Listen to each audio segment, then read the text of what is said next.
Hi, I am Rahul और welcome on my channel.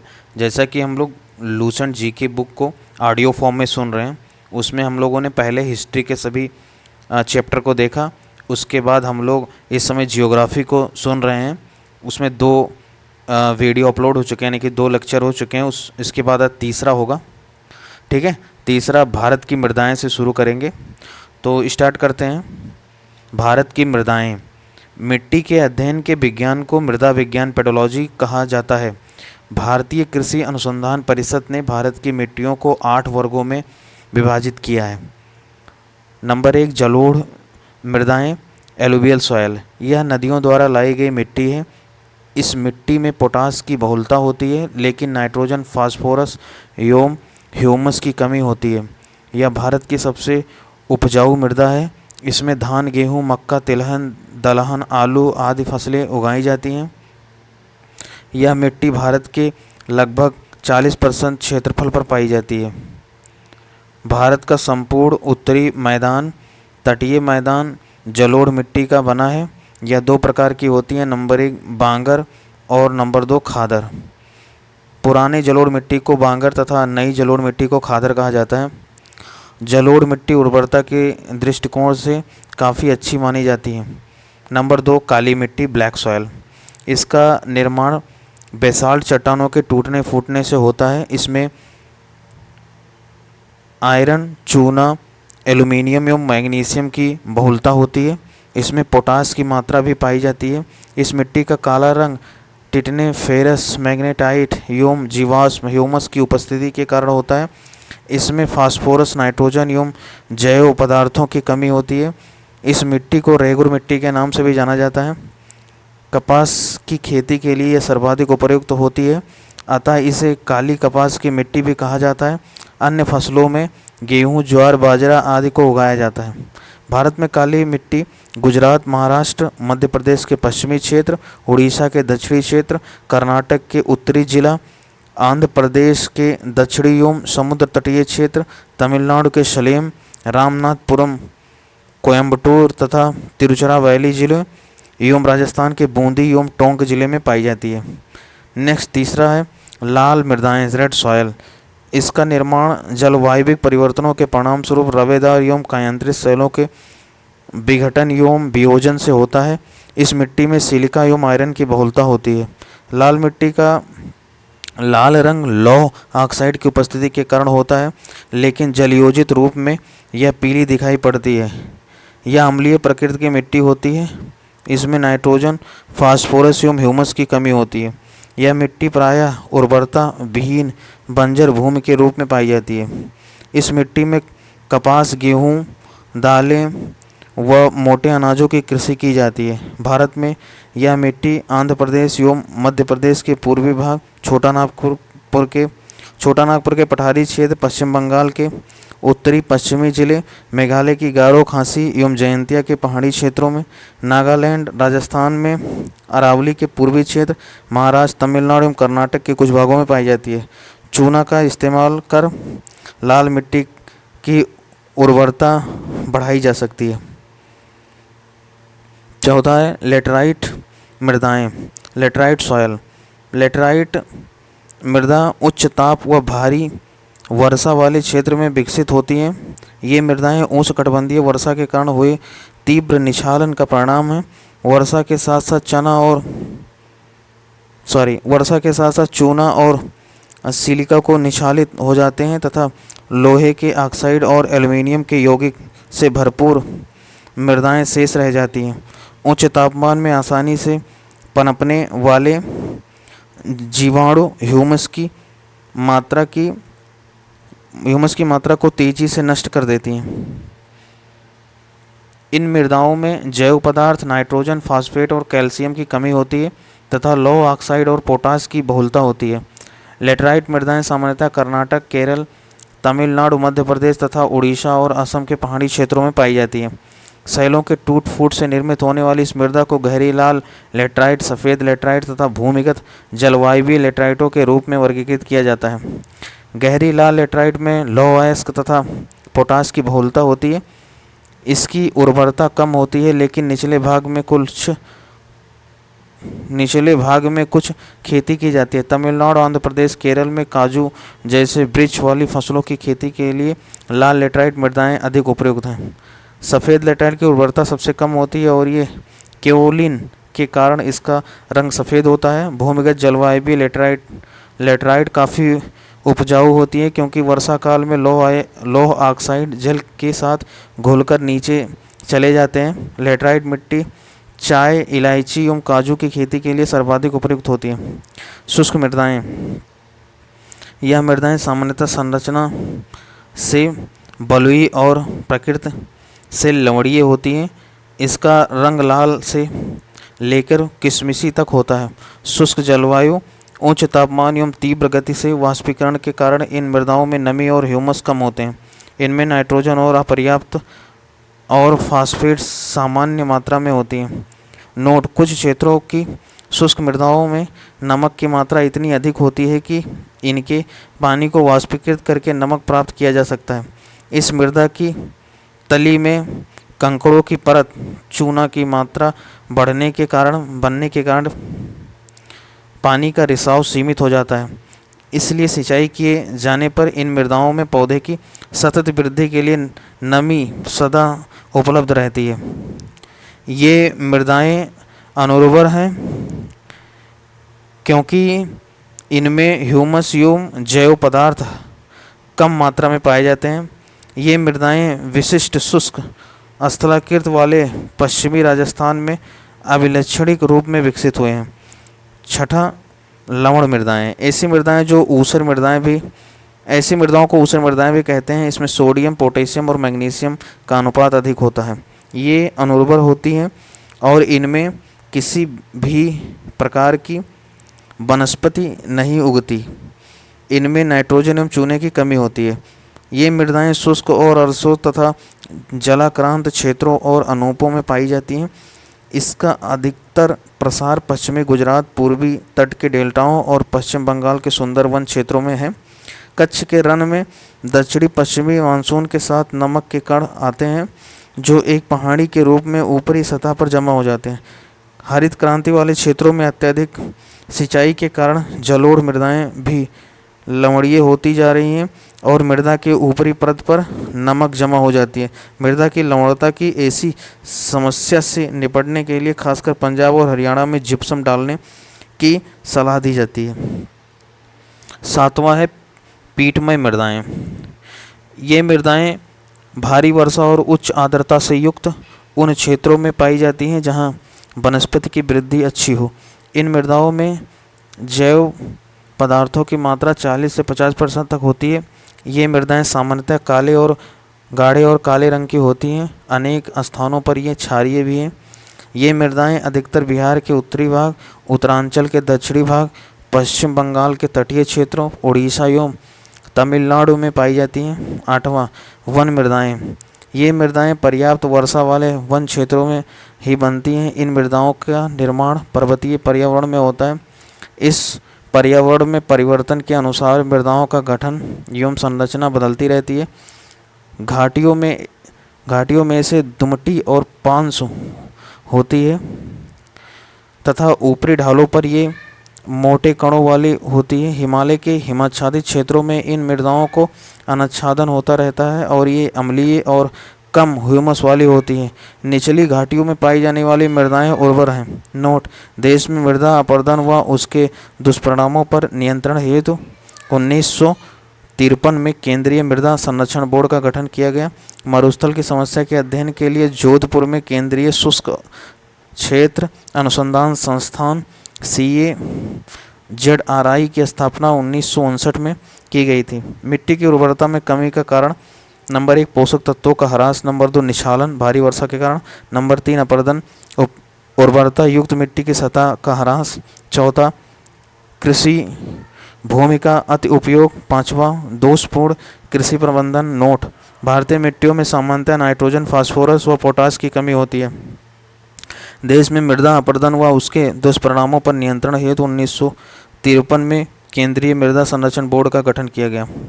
भारतीय मृदाएं एक नज़र में: मृदा क्षेत्र, मुख्य फसल और पोषक तत्वों की प्रचुरता। नंबर 1 जलोढ़ मृदा।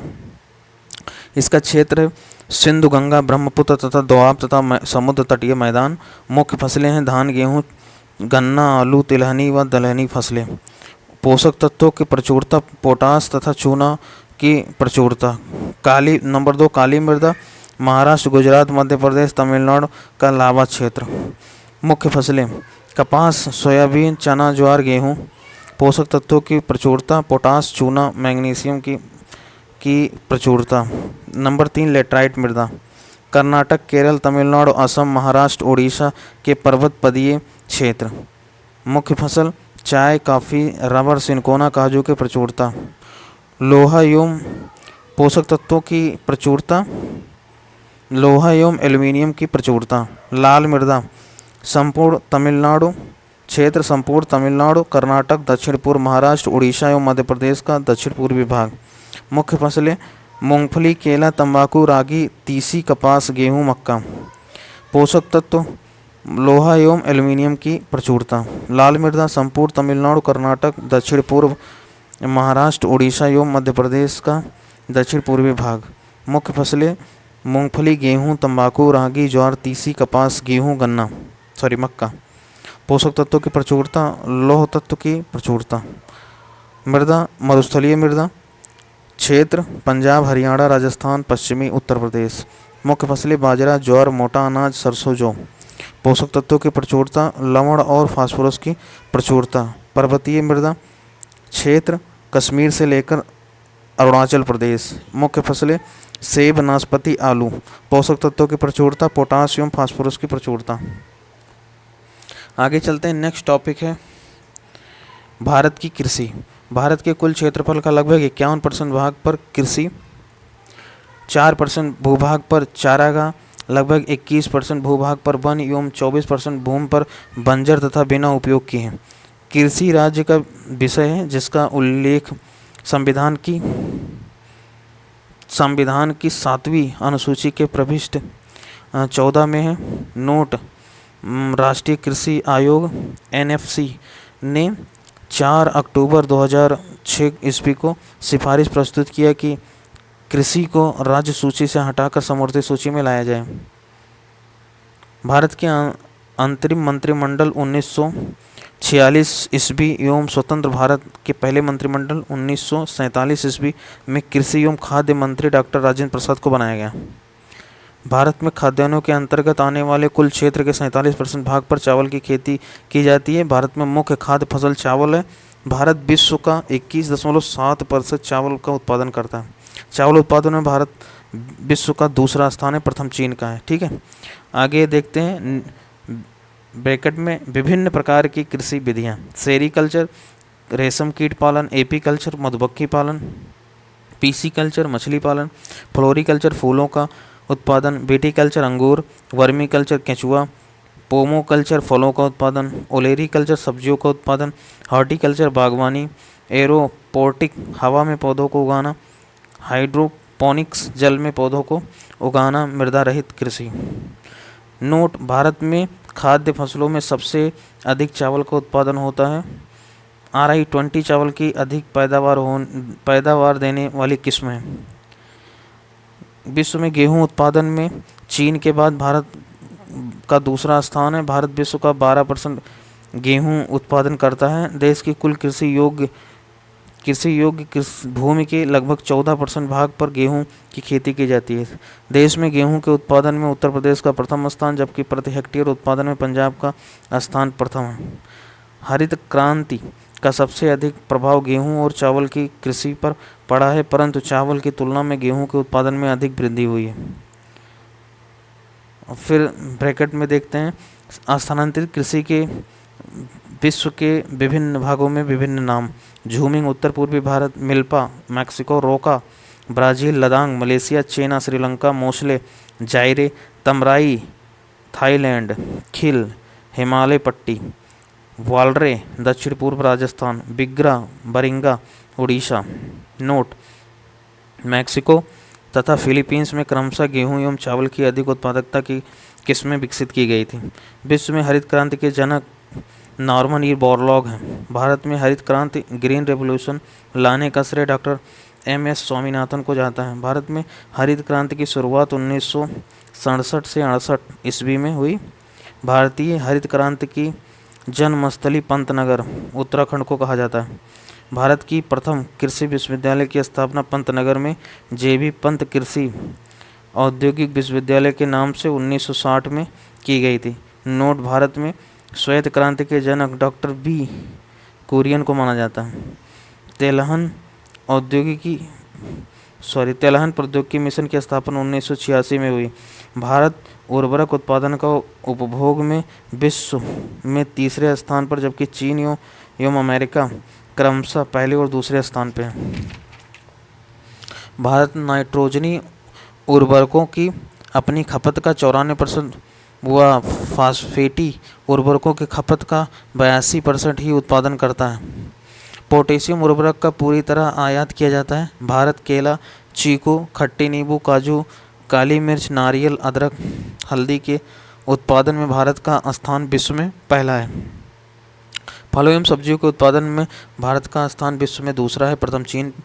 विश्व में तंबाकू का सबसे बड़ा उत्पादक एवं उपभोक्ता चीन है। भारत में उत्पादन में भारत का स्थान तीसरा है।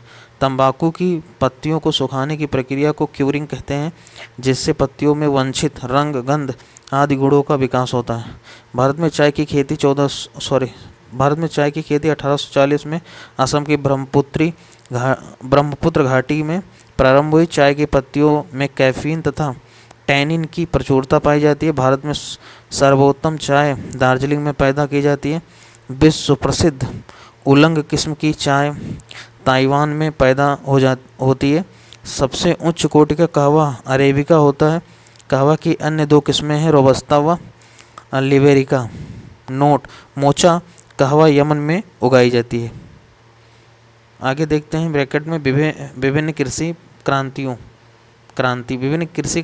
हरित क्रांति खाद्यान्न उत्पादन, श्वेत क्रांति दूध उत्पादन, नीली क्रांति मत्स्य उत्पादन, भूरी क्रांति उर्वरक उत्पादन, रजत क्रांति अंडा उत्पादन, पीली क्रांति तिलहन उत्पादन, कृष्ण क्रांति बायोडीजल उत्पादन, लाल क्रांति टमाटर मांस उत्पादन, गुलाबी क्रांति झींगा मछली उत्पादन, बादामी क्रांति मसाला उत्पादन, सुनहरी क्रांति फल उत्पादन, अमृत क्रांति नदी जोड़ो परियोजनाएं, गोल क्रांति आलू उत्पादन, स्वर्ण क्रांति बागवानी, खाकी क्रांति चमड़ा, काली क्रांति कच्चा तेल उत्पादन, बैंगनी क्रांति लेवेंडर उत्पादन, मीठी क्रांति शहद उत्पादन, रजत रेशा क्रांति कपास उत्पादन, स्वर्ण रेशा क्रांति जूट उत्पादन, सदाबहार क्रांति समग्र कृषि विकास। मक्का में व्हाइट बर्ड एवं धान में खैरा रोग जस्ता की कमी के कारण होता है। भारत में फूलों की खेती का 9% आर्किड से प्राप्त होता है। आर्किड एक रंगीन एवं मनमोहक पुष्पीय पौधा है।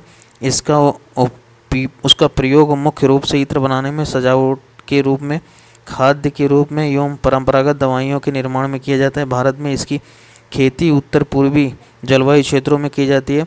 अरुणाचल प्रदेश, सिक्किम व हिमाचल प्रदेश आर्किड की कृषि के लिए उपयुक्त क्षेत्र है। अरुणाचल प्रदेश को आर्किड स्टेट के रूप में जाना जाता है। ग्वार अथवा क्लस्टर बीन एक लेग्यूमिनस फसल है। ग्वार के बीज ग्वार गोंद को उत्पादन करने के लिए कच्चे पदार्थ के रूप में प्रयुक्त होते हैं। वैश्विक स्तर पर तेल और गैस उद्योग द्वारा इसका प्रयोग हाइड्रोलिक फ्रैक्चरिंग तकनीकी में किया जाता है। वर्तमान में सेल गैस के निष्कासन के लिए ग्वार गोंद की उच्च मांग है। भारत विश्व में ग्वार गोंद का सबसे बड़ा उत्पादक है। राजस्थान ग्वार गोंद का सबसे बड़ा उत्पादक राज्य है। कर्नाटक सुपारी एवं कॉफी का सबसे बड़ा उत्पादक राज्य है। कर्नाटक में चिकमंगलुरु कॉफ़ी की खेती के लिए प्रसिद्ध है। नासिक अंगूरों के पैदावार के लिए प्रसिद्ध है। भारत में प्राकृतिक रबड़ का सबसे अधिक उत्पादन केरल में होता है। आंध्र प्रदेश भारत में सबसे बड़ा मसाला उत्पादक राज्य है। सबसे आधुनिक मात्रा में केसर जम्मू कश्मीर में प्राप्त होता है। सिक्किम को जैविक खेती करने वाला भारत का प्रथम राज्य घोषित किया गया। अरहर तूर को लाल चना तथा पिजन पी के नाम से भी जाना जाता है। नोट: भारत दालों का सबसे बड़ा उत्पादक और उपभोक्ता दोनों है। लंबे रेशे वाली अमेरिकन कपास को देश के उत्तर पश्चिमी भाग में नरमा कहा जाता है। कपास पर फूल आने के समय आकाश बादल रहित होना चाहिए। नोट: विश्व में लंबे रेशे के कपास का सबसे बड़ा उत्पादक एवं निर्यातक देश यूएसए है।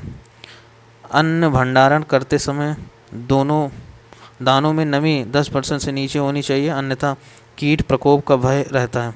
दलहनी फसलों के उत्पादन हेतु कोबाल्ट आवश्यक तत्व है। दलहनी फसलों के उत्पादन हेतु कोबाल्ट आवश्यक तत्व है। ऋतुओं के आधार पर फसलों का वर्गीकरण: रबी की फसल यह अक्टूबर नवंबर में बोई जाती है और मार्च अप्रैल में काटी जाती है। इसकी मुख्य फसलें गेहूं, जौ, चना, मटर, सरसों, आलू, राई, अलसी आदि हैं। खरीफ फसल दक्षिण पश्चिम मानसून के तत्काल बाद कोई नई फसल है। यह जून जुलाई में बोई जाती है और नवंबर दिसंबर में काट ली जाती है। इसकी मुख्य फसलें हैं धान, गन्ना, तिलहन, ज्वार, बाजरा, मक्का, अरहर, कपास, मूंगफली, मंडुआ, तिल, सोयाबीन आदि। गर्मा फसल यह मई जून में बोई जाती है और जुलाई अगस्त में काट ली जाती है। इसकी मुख्य फसलें हैं राई, मक्का, ज्वार, जूट और मंडुआ।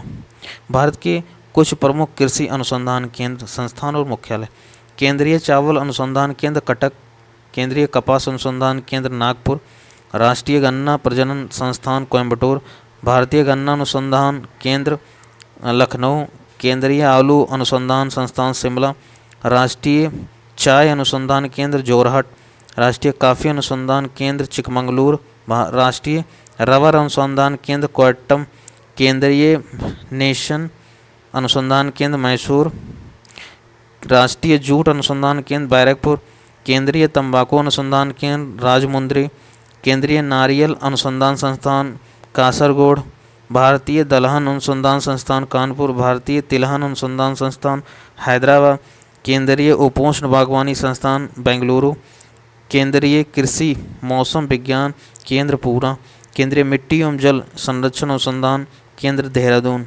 नोट: भारतीय कृषि अनुसंधान RI की स्थापना लॉर्ड कर्जन के काल में 1905 में पूसा बिहार में हुई थी। 1936 में इसे दिल्ली में स्थानांतरित कर दिया गया। यह पूसा संस्थान के नाम से लोकप्रिय है। भारतीय कृषि अनुसंधान संस्थान ICAR की स्थापना 23 मई 1929 को की गई। इसका मुख्यालय नई दिल्ली है। प्रमुख फसलों का जन्म स्थान: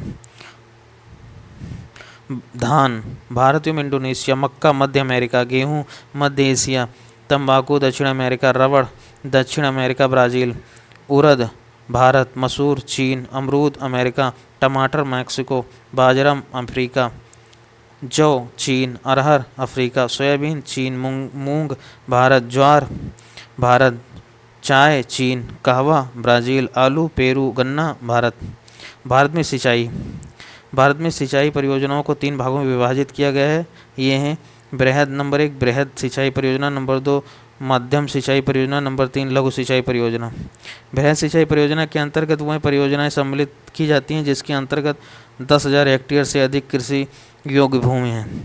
मध्यम सिंचाई परियोजना के अंतर्गत वह परियोजना सम्मिलित की जाती हैं जिसके अंतर्गत 2,000 से लेकर 10,000 हेक्टेयर कृषि भूमि हो। लघु सिंचाई परियोजना के अंतर्गत वह परियोजनाएं सम्मिलित की जाती हैं जिसके अंतर्गत 2,000 हेक्टेयर से कम कृषि योग्य भूमि हो। वर्तमान समय में भारत के कुल कृषि क्षेत्र का 37% बड़ी एवं मध्यम सिंचाई परियोजना के अधीन तथा 63% छोटी सिंचाई योजना के अधीन है।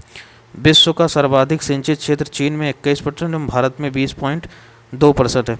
भारत में शुद्ध बोए गए क्षेत्र लगभग 1360 लाख हेक्टेयर के लगभग 33% भाग पर सिंचाई की सुविधा उपलब्ध है। वर्तमान समय में कुआं और नलकूप भारत में सिंचाई का प्रमुख साधन है।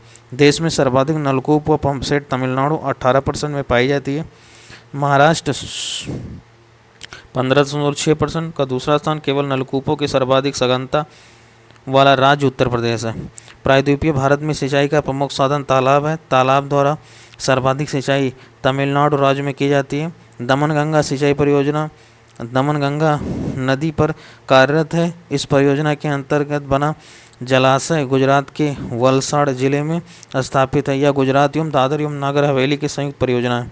नोट: दमनगंगा नदी महाराष्ट्र एवं गुजरात से बहते हुए अरब सागर में गिरती है। गिरना सिंचाई परियोजना महाराष्ट्र के नासिक जिले में गिरना नदी पर स्थापित की गई है। पंबा सिंचाई परियोजना केरल के पंबा नदी पर स्थित है। टिहरी पनबिजली कॉम्प्लेक्स उत्तराखंड के टिहरी के समीप भागीरथी तथा भिलंगाना नदी पर स्थित है। यहाँ से सिंचाई, जल आपूर्ति तथा जल विद्युत उत्पादन किया जाता है। सिंचाई के साधन और सिंचित भाग। कुआं व नलकूप से भारत में 55.9%, नहर से 31.4%, तालाब से 6.1%, अन्य स्रोत से 6.6%। ठीक है, इस प्रकार कुआं और तालाब से सबसे ज़्यादा। इंदिरा गांधी नहर परियोजना को सतलज नदी से जल मिलता है। यह भारत की सबसे लंबी सिंचाई नहर है। सारण सिंचाई नहर एवं त्रिवेणी नहर गंडक नदी से जल प्राप्त करता है। राष्ट्रीय जल संभर परियोजना का क्रियान्वयन कृषि मंत्रालय द्वारा किया जाता है। नोट: कृषि क्षेत्र में जल का उपयोग भारत में सर्वाधिक है। मल्टी स्टेज शिप लिफ्ट सिंचाई स्कीम कालेश्वरम। तेलंगाना के जयशंकर भूपनपल्ली जिले के मेडीगड्डा में विश्व के सबसे बड़े मल्टी स्टेज लिफ्ट सिंचाई स्कीम कालेश्वरम का लोकार्पण तेलंगाना के मुख्यमंत्री के चंद्रशेखर राव ने 21 जून 2019 को किया। इस प्रोजेक्ट की मुख्य विशेषताएं निम्नलिखित हैं। नंबर 1, कालेश्वरम लिफ्ट सिंचाई परियोजना में 139 MW अधिकतम क्षमता वाले पंप का उपयोग किया गया है। विश्व में अभी तक इतनी क्षमता वाले पंप का उपयोग कहीं भी नहीं किया गया है। विश्व में सबसे बड़े टनल रूट 203 मीटर की निर्माण किया गया है। कालेश्वरम विश्व की अकेली एकमात्र ऐसी प्रोजेक्ट है जो प्रतिदिन 2 TMC पानी लिफ्ट कर सकती है। इस प्रोजेक्ट के जरिए 45 लाख एकड़ भूमि एवं हजारों गांवों के पानी की जरूरत पूरी होगी। पहली बार भारत में ऐसा हुआ जो गोदावरी नदी का पानी कृषि भूमि को पानी की सप्लाई के लिए 92 मीटर की ऊंचाई से फेज में लिफ्ट किया गया है, जो 618 मीटर ऊंचाई पर है। पेडीगड्डा एरिया में 92 मीटर की ऊंचाई तथा कोंडा पोचम सागर में सबसे अधिक 618 मीटर की ऊंचाई है। इस परियोजना में सबसे ज़्यादा श्री राम सागर में 200 TMC का पानी उपभोग होगा, जबकि सबसे कम अनंतगिरी में 3 TMC का पानी उपयोग में लाया जाएगा। भारत सरकार ने 1983 में राष्ट्रीय जल संसाधन परिषद का गठन किया गया। प्रधानमंत्री इसके अध्यक्ष एवं केंद्रीय जल संसाधन मंत्री इसके उपाध्यक्ष होते हैं। जल संसाधन राज्य मंत्री संबद्ध केंद्रीय मंत्री, सभी राज्यों के मुख्यमंत्री और संघ राज्यों के राज्यपाल इसके सदस्य होते हैं। जल संसाधन मंत्रालय का सचिव इस परिषद का सचिव होता है। अगला टॉपिक है भारत की प्राकृतिक वनस्पति। किसी क्षेत्र विशेष में प्राकृतिक रूप से उगने वाले पेड़ पौधों के समूह को वनस्पति कहते हैं। पौधों का यह समूह जो बिना किसी मानवीय सहायता के जंगली अवस्था में सामूहिक रूप से उगते हैं प्राकृतिक वनस्पति कहलाते हैं। वह वनस्पति जो मानवीय हस्तक्षेप के बिना अपने आप पैदा होती हैं तथा जिस पर लंबे समय तक किसी भी प्रकार का मानवीय हस्तक्षेप नहीं होता है, अछत वनस्पति कहलाते हैं। भारत की प्राकृतिक वनस्पति को निम्न वर्गों में बांटा गया है। नंबर 1, उष्णकटिबंधीय सदाहरित वन। 200 सेंटीमीटर से अधिक वार्षिक वर्षा एवं औसत वार्षिक तापमान 22 डिग्री सेल्सियस से अधिक वाले क्षेत्र में ये वन मिलते हैं। इसके मुख्य क्षेत्र सह्याद्री, पश्चिमी घाट, शिलांग पठार, अंडमान निकोबार द्वीप समूह 55% भाग और लक्षद्वीप है। नोट: उत्तरी सह्याद्री प्रदेशों में उष्णकटिबंधीय सदाहरित वन को सोलास वन के नाम से भी जाना जाता है। इस वन में पाए जाने वाले मुख्य वृक्ष हैं रोजवुड, महोगनी, एनी, एबनी, बेंत, सिनकोना, रबड़ आदि। ये वन मसालों के बागानों के लिए भी महत्वपूर्ण है। नंबर 2, उष्णकटिबंधीय आर्द्र पर्णपाती वन। यह 100 से 200 सेंटीमीटर वर्षा वाले क्षेत्र हैं।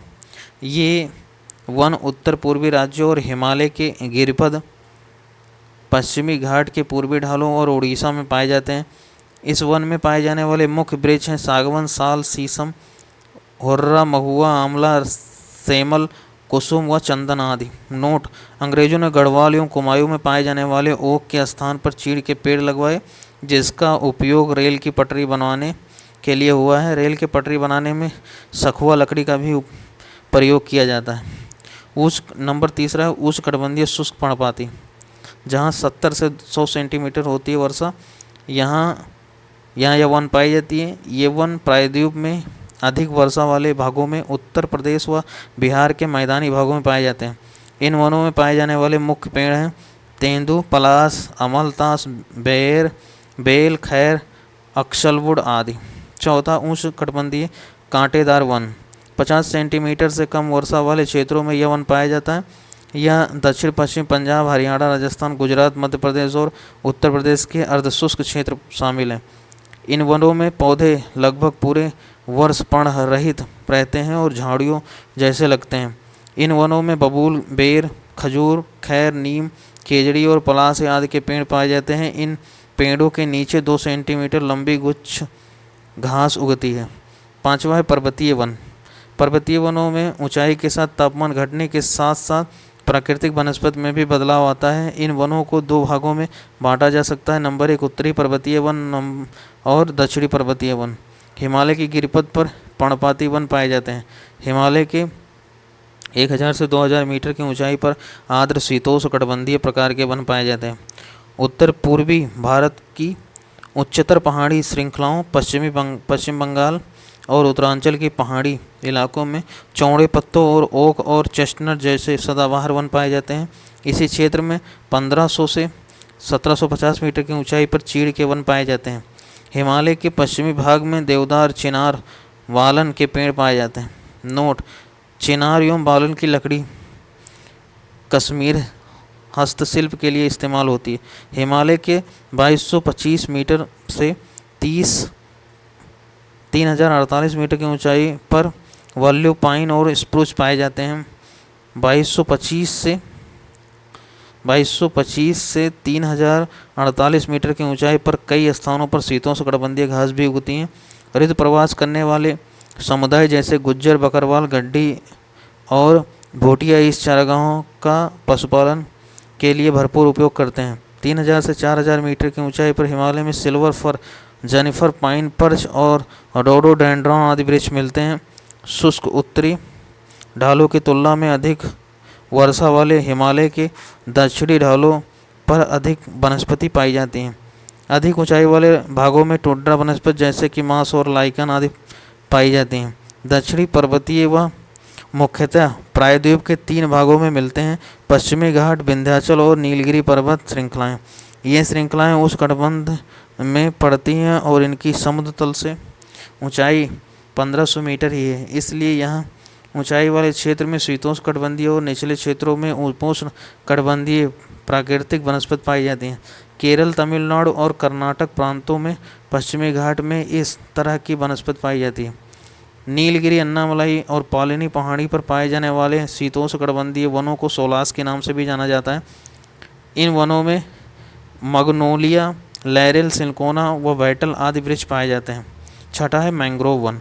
भारत में मैंग्रोव वन 6740 यानी कि 6740 वर्ग किलोमीटर क्षेत्र में फैला है, जो विश्व के मैंग्रोव क्षेत्र का 7% है। ये अंडमान और निकोबार द्वीप समूह व पश्चिम बंगाल के सुंदरवन डेल्टा में अत्यधिक विकसित है। इसके अतिरिक्त ये महानदी गोदावरी और कृष्णा के डेल्टा भागों में पाए जाते हैं। भारत में वन आवरण।